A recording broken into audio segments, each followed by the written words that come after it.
Oh, that's beautiful. Look at that. Focus pull there. You really went to the Undercity to get these? Ah. A little danger is worth the risk, don't you think?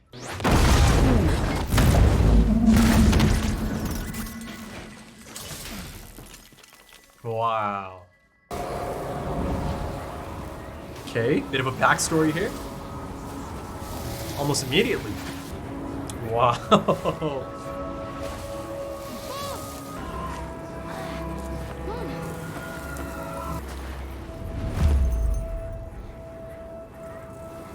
Whoa. Whoa! Look at this. Space Odyssey. Always.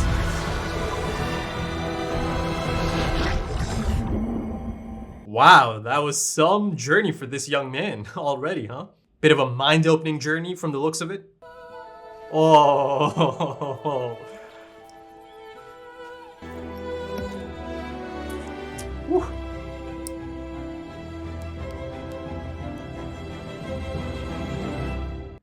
Oh, is that like the beginning of his love for magic, I suppose? Enter head honcho, the dean. Ah! Imprisonment. What a curious principle. But sometimes we venture too far. No great science should ever put lives in danger. I believe I've discovered something truly incredible. A way to harness magic through science. Magic. Magic? Yes, No. How old are you, my boy? I'm 24. Ah. Well, I am now 307 years old. Yeah. All my life I've pursued the mysteries of science. Oh, go on then. Yes. She's got a knack for it. Hey guys, you should see this. Oh, they're seeing it. Search them. Oh, does Powder still have it on her? Go ahead, idiots. Got nothing. Whoa. Something revolutionary, Alora. Something to put Piltover on the map. What of today's trial? His name is Jayce of House Talis. A house? Jayce. This one. That's a child's toy. Good. Ah.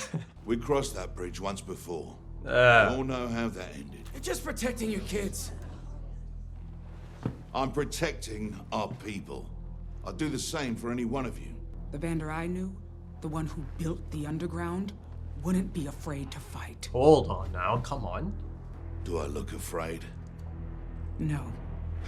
You look weak. Ooh. Ooh. Oh no. That's never a good sign.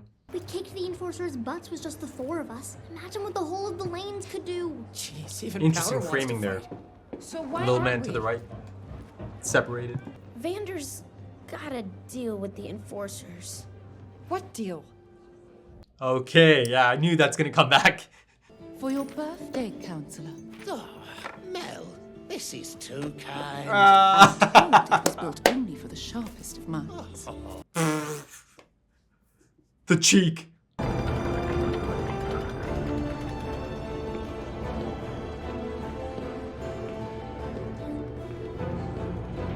Oh, that's interesting. That was really interesting. This is a fine line. If we condone this, what's Ridiculous, really. The council has more. Oh, he's gonna explode. This is Perhaps we should just finish. I was trying to create magic. Has anyone even tried it before? I like her. The Arcane is the curse of our world. My race was nearly destroyed by it. That's a burden that only I here carry. Time. I've seen this power in the wrong hands. It corrupts, Wow. consumes, Wow. lays waste to civilizations. Jeez. Beautiful. That cannot happen here, my boy. That's also ominous. Please let me speak. Is it Mom? It is. His entire life, he's chased an impossible dream. What he did was foolish. and unwise. Is that because of the frostbite? But he has a good heart. Please, let him come home. Oh, wow. It's better than being banished, my dude. He might be able to kind of continue off the books. You're looking for 4 children. The ones running circles round Piltover's finest. Oh, God. What about it? I could have convinced the council. No, man. If my own family won't help me, I'll find someone who will. Oh, come on, my guy. Don't take it out on her. Oh. Come tomorrow morning, his research will be safely disposed of. Lock up. I don't know if it is. No. Magic is far too dangerous in the wrong hands. They're monsters. There's a monster inside all of us. Oh, this is a beautiful episode. The visual storytelling is top notch. Your name's no good now. My dad says you're a misfit. No, we can't be friends anymore. The culprits must be apprehended. We're doing our best. The costume design, though. I assure you. Ooh. Your attitude makes me question if your best is up to the task. I'll take the strongest shit you got.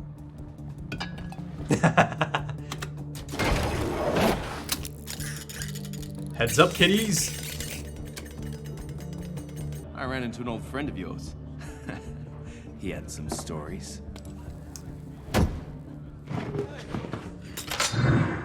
He knows. He knows the friend. You weren't always the peacekeeper, were you? Is that the bridge?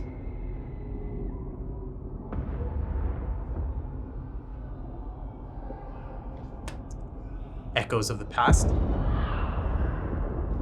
I want Powder to have more than that, and I'm willing to fight for it. Oh, look at this. So was I. I was angry. Beautiful. Just like you. Just like, yeah. I led us across this bridge, thinking things could change.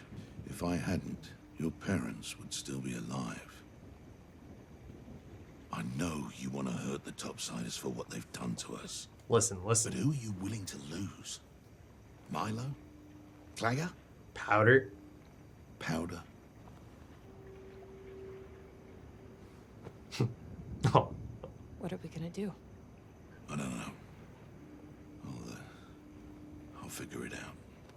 Oh, she's sensing some doubt. She's kind of the rock for him, right? So, for her, sorry.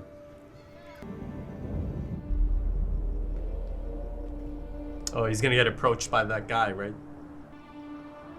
Chin up, chin up, chin up. Oh, whoa, whoa, whoa. My guy, take it easy, take it easy. He'll pop in. He'll be like, hold on now. Stop. Am I interrupting? The hell's your problem? What's that? Another list with my name on it? No. Actually, yes. But only because you signed your notes. Uh. Every page, I might add. A little egotistical. Is that why you came? To insult me? No. He came here to... No, I was intrigued by what you said at the trial. No one believed me. Nobody's ever believed in me. Poor cripple from the Undercity. I was an outsider the moment I stepped foot in Piltover. Okay, Didn't I like have him. the benefits of a patron or a name. I simply believed in myself. Which is why I'm here. Because Hell I yeah. think you're onto something. I want to help you complete your research. No one thinks it can be done. When you're going to change the world, don't ask for permission. Yeah. At first, I kind of doubted this guy, but now I like him. I like him. But still, it's good to be a bit doubtful, right? I don't even know your name. It's Victor. That felt like a moment. Him saying his name and then the frame itself. Look, I made them for the enforcers. These are smoke bombs, and those two are full of nails. Oh. She is like a mom, isn't she? You know, Powder. Hey! What makes you different makes you strong. Always remember that, okay? There is no stopping what happens now. Yeah. Deeper than any ocean. Oh. Oh man.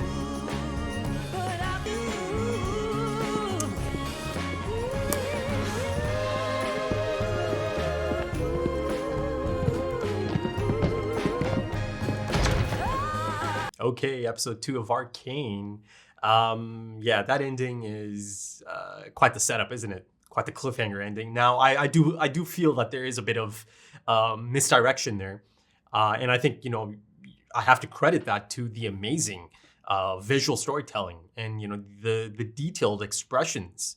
That's one of the standouts of this. I almost called it anime of this show so far, right? The detailed, subtle reactions and emotions and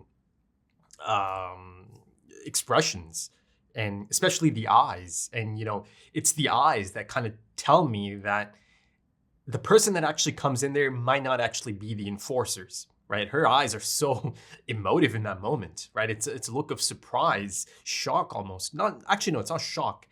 It's more surprise, right? As if it's not who she expected.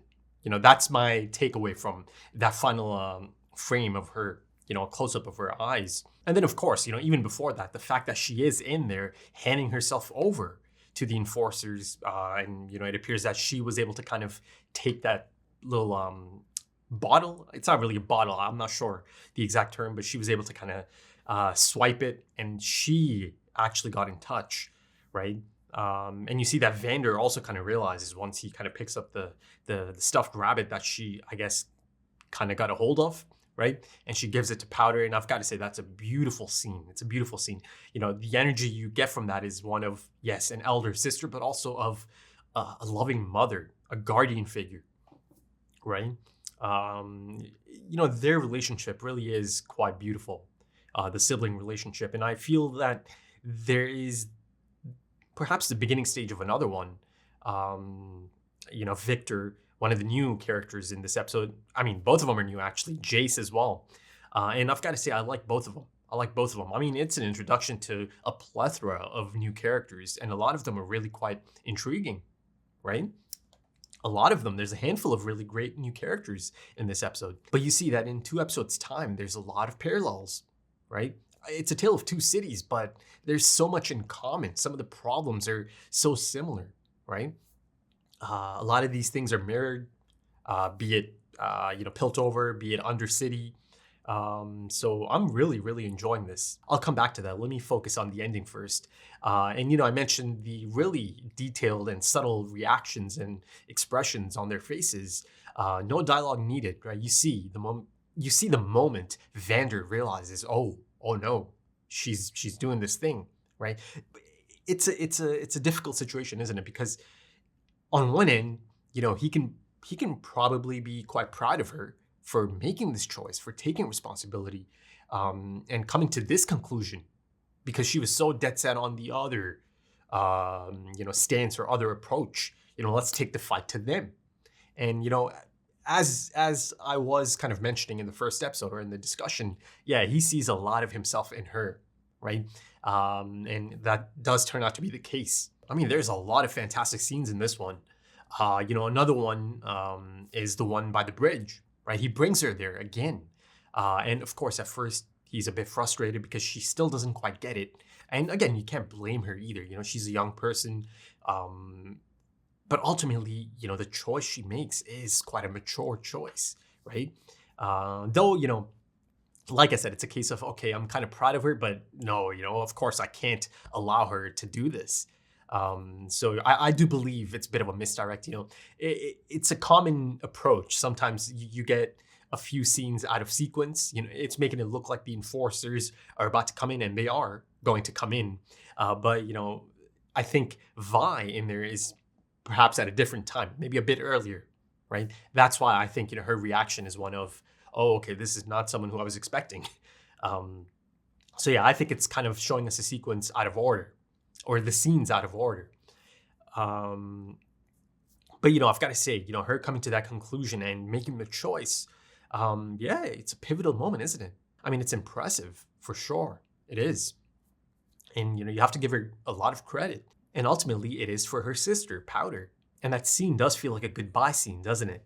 To Powder, as she implores her younger sister to embrace her differences, embrace the reason she is different, because that's the reason she's strong, right? And she hands over the bunny.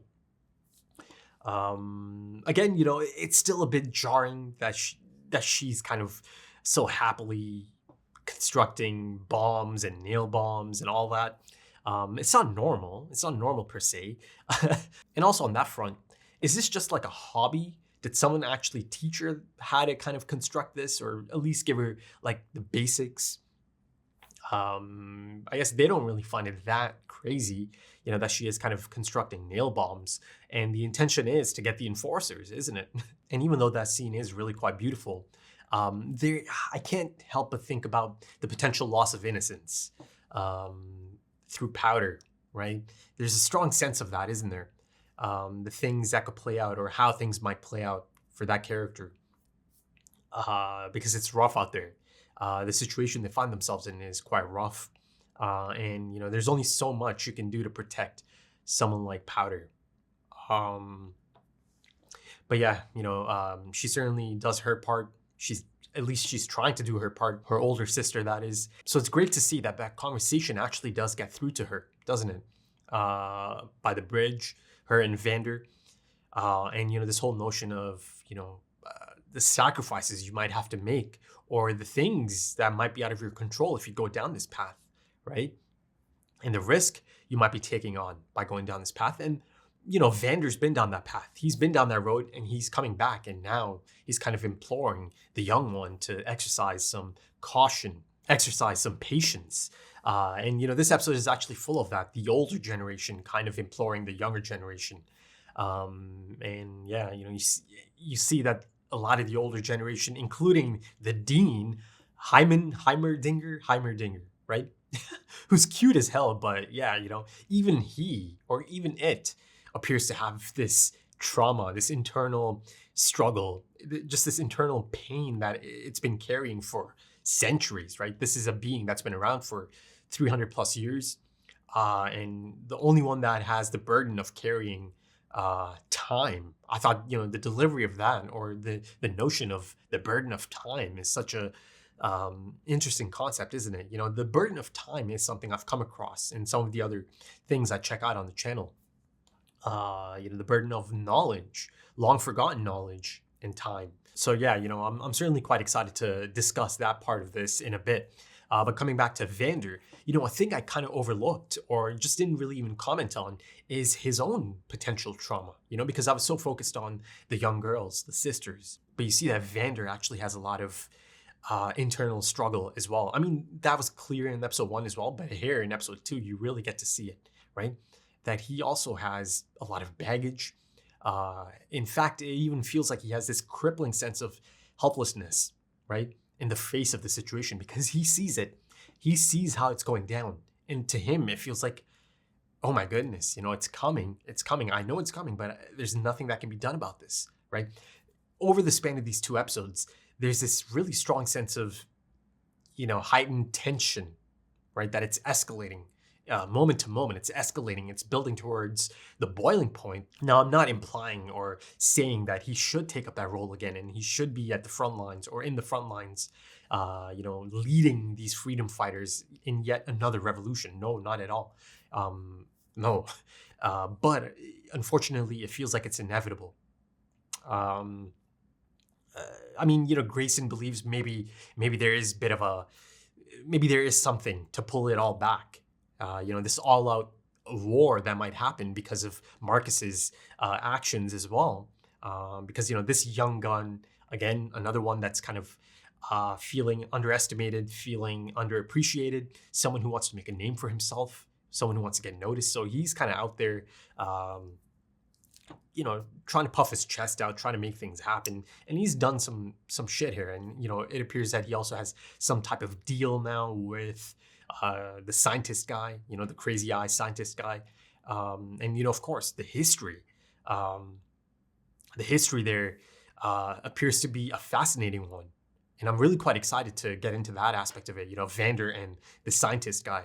And the thing that's really noticeable at this point, 2 episodes in, is that there's no distinction here in terms of, good and evil. It doesn't feel like that to me, right? These are nuanced characters, and, there's a lot of gray. There's a lot of gray area in there, isn't there? To me, like, legitimately, no one feels completely evil. I mean, yes, the scientist guy, yeah, of course, some of his actions are really quite questionable, and they do kind of fit that mold of mad scientist, evil scientist, but I don't have a backstory yet. I just don't, right? People are a product of their situation. People are a product of their environment. That was a big deal in episode 1. So I need to see this man's backstory, and I need to see how he came to be this man he is today. Both sides have good people, or at least people that try to be good or try to do good, and both sides have terrible people that are capable of terrible things and capable of doing terrible things to other people, right? Like the scientist guy said, there's a monster inside all of us. He's onto something there, right? He's not completely wrong. Everyone is fallible. Everyone is capable of some dark shit. But yeah, circling back to Vander, yeah, you see that choice he made all those years ago, leading that revolution of freedom fighters. You see that it haunts him. That choice haunts him because it got a lot of people killed. And he realized just how big of a mismatch it was. That imagine that amount of guilt over the years that you led people into a massacre, right? And of course that includes the girl's parents. So there's a lot of guilt there, isn't there? A mountain of guilt within Vander. And, unfortunately, it looks like some of the people of Undercity, some of the people in the lanes, the people that have followed him as a leader of the underground or the Undercity, essentially, and respected him all this time, you see that some of that respect is diminishing. In fact, there is a bit of a fracture there now. And you see, again, in the subtle expressions that it breaks him up inside to see this happening, to see this forming, right? The cracks. He's imploring everyone, again, like I said earlier, to kind of exercise patience and caution, pacifism, right?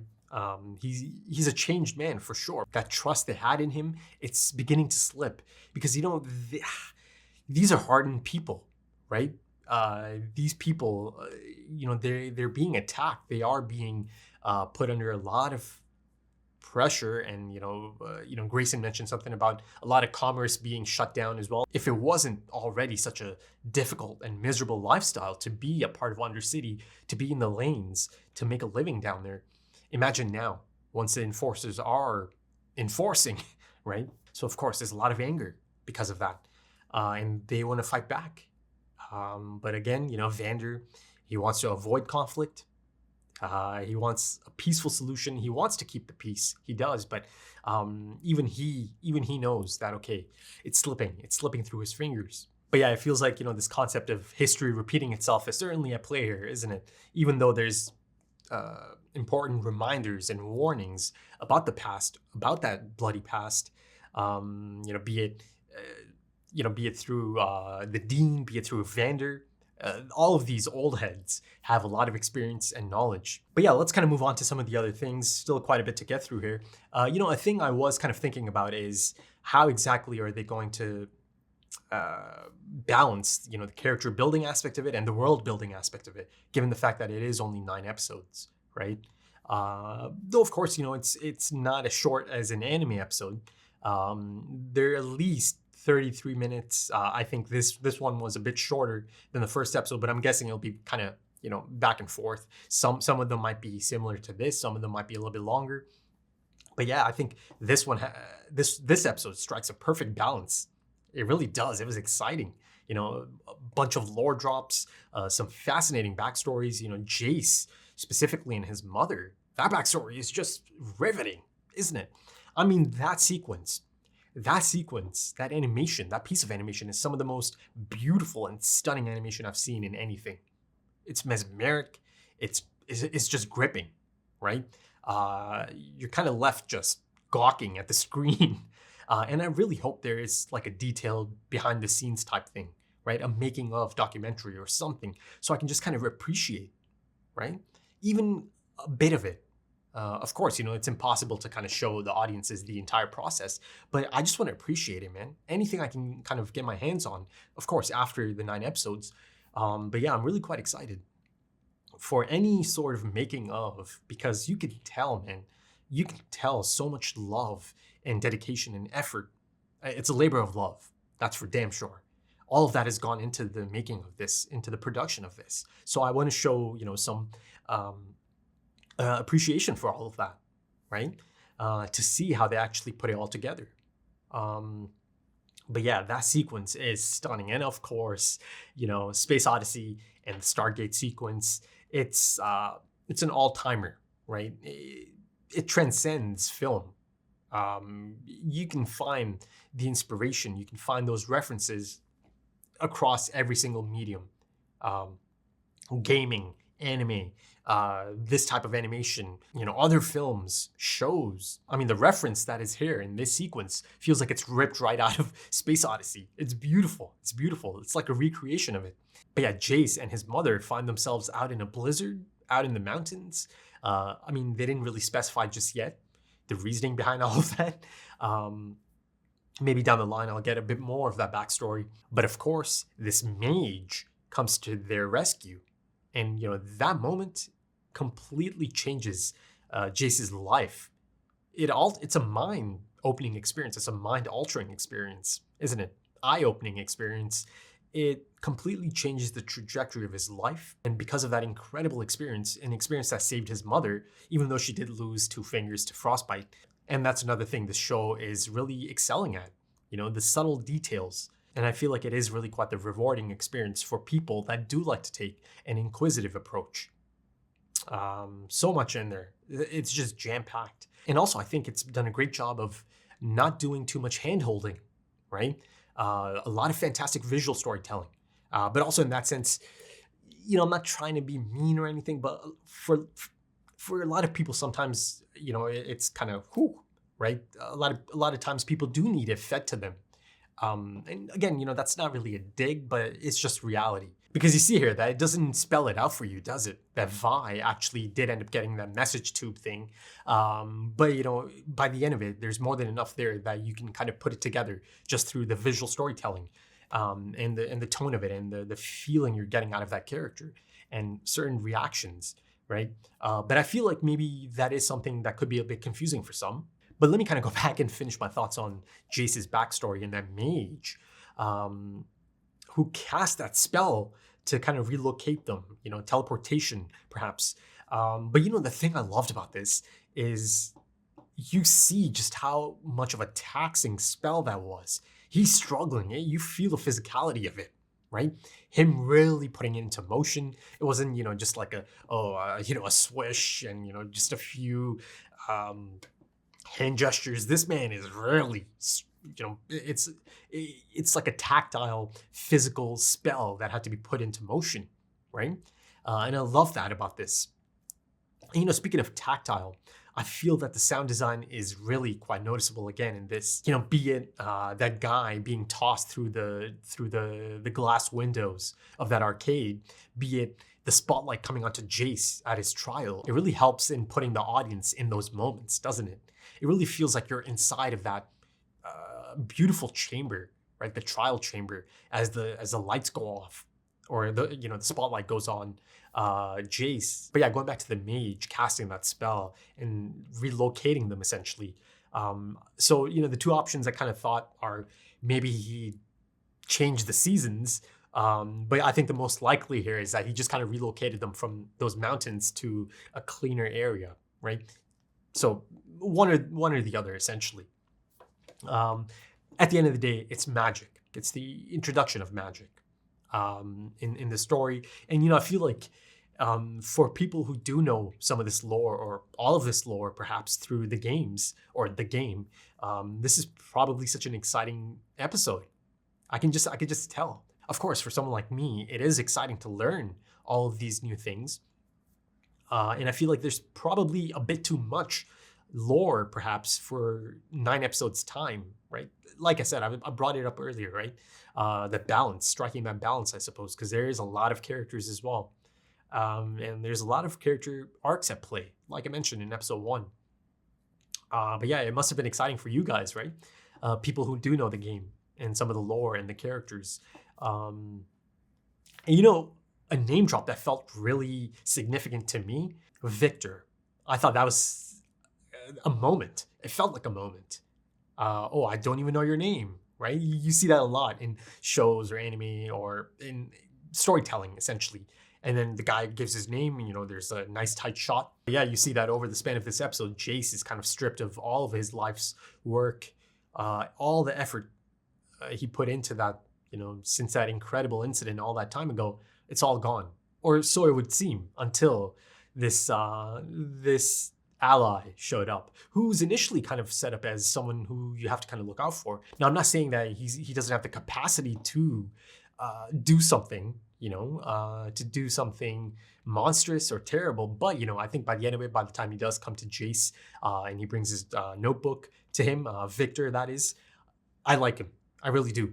Especially once he starts going into his backstory about being from Undercity, being this person that was an outsider the moment he stepped foot into Piltover, right? He knows how the people down there live, right? So there's a lot of interesting things going on here. You know, this man who believed in himself, and through that belief, he climbed the ladder right to the top, assistant to the dean, right? It's incredible. It's an incredible journey for him. And I respect these types of characters. You know, characters that are not handed anything, that have to make everything happen on their own. Not that it's a dig at characters that are handed things, right? Sometimes you're born into it.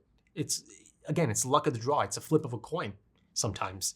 But there is something captivating about a character that has had a lot of struggles over the years, right? So yeah, you know, he can relate to the people in Undercity, in the lanes.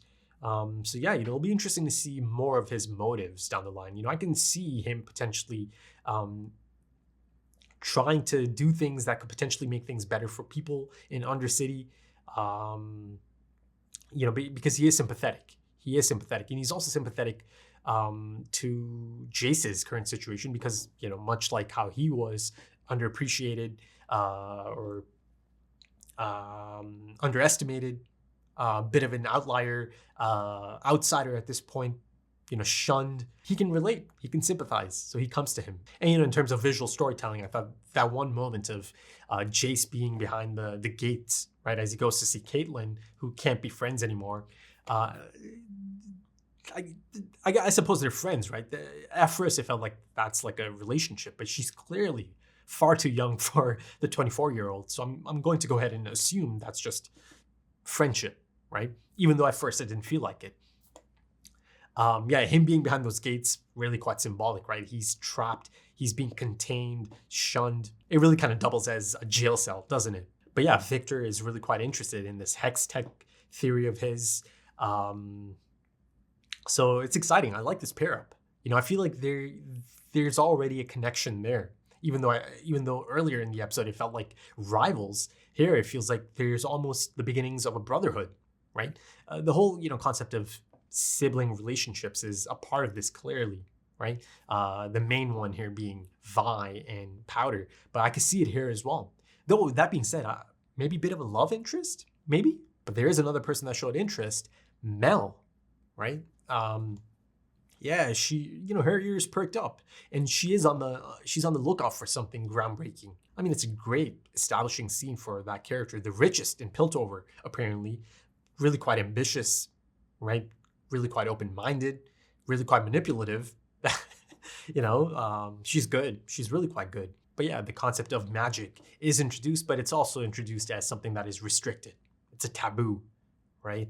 In fact, Piltover was built to get away from the carnage and the warmongering of the sages, or mages, mages. So yeah, I suppose that clears it up, right? He had to go underground to get these ingredients, these restricted ingredients and items and things that he needs for his research. And yeah, even though it was a failed robbery that kind of had a bit of a butterfly effect for both cities in terms of aftermath, at the end of the day, he was doing something that is restricted. He was trying to do something behind closed doors, and he got outed for it. And he had to face the consequences. He did. But to me, it almost immediately felt like, okay, the fact that he's not getting banished and the fact that his mother was able to, allow them to keep him here, though of course he was really quite angry. I like him, but it doesn't mean that he's some perfect character. He's not. Jayce has a lot of issues as well. He was seeing red. He wasn't able to understand that his mother actually saved him from banishment, and banishment would have been tough. Kind of going back to the fuzzy and cute Dean Heimerdinger, who kind of sounds like Schrodinger. I'm guessing that's not by coincidence. But yeah, his reminder, his warning about the destructive nature of magic, that it is this prohibited practice because of its destructive nature, or its destructive nature in the wrong hands, right? And, there's a lot of fantastic transitional hinges as well. This is one moment he'll be like, in the wrong hands, it could be destructive. And the next scene in the show is the little purple serum that the scientist guy is making, right? And he does give to Deckard, who's in the process of turning into this berserker, hulking berserker from the looks of it. And then he'll also say things like, oh, no great science should ever put lives in danger. My dude, there's a lot of science in this that is putting people's lives in danger so far. But yeah, it was really exciting lore drop in this episode. And that one striking moment as it kind of shows us this painting, right? Every frame of painting as Heimer, yeah, there's an R in there, right? Heimerdinger is telling them about the use of magic in the past, the destructive nature of magic in the past. And it's showing us this apocalyptic calamity that's kind of taking place, right? Yeah, that's a beautiful frame. It's hauntingly beautiful because of course it is depicting a lot of dark things in that. A lot of death, perhaps a lot of destruction, but there is a lot of beauty in it as well. But yeah, 2 episodes in, this show is really establishing the themes it's focusing on, and the message of the story and the things it is kind of trying to tackle, right, through these storylines, through these character arcs and character progressions. The effects of trauma on young children, the cyclical nature of war and conflict and hurt, right? And not just trauma, the effects of trauma on young children, the effects of trauma on anyone, be it 300 years old, be it 40 years old, be it a young child. Societal injustice, power dynamics and power imbalances, taboos, familial bonds, found family, sibling relationships. A lot of this great stuff already 2 episodes in. A lot of parallels at play here, a lot of mirrored moments at play already. It might be a tale of 2 cities, 2 really distinct and different cities, but a lot of these problems and issues and struggles are really quite common as well, right? So it's exciting stuff. It is. But yeah, I think that's about it for this one, folks. If you enjoyed that, consider dropping a like, consider dropping some comments, give me your thoughts. If you are interested in full length or perhaps even early access, consider checking out the Patreon page. The link is in the description and the pinned comment. Also links to social media, if that's your thing, things like Twitter and Instagram. Also, almost forgot, but the score continues to be fantastic as well. The original score of this, almost said anime again, of this show. Really enjoying it. I really am. But yeah, thank you so much for joining me, and thank you for your time, because time is precious. It really is. And I do hope to see you again soon for the next one. Until then, take it easy.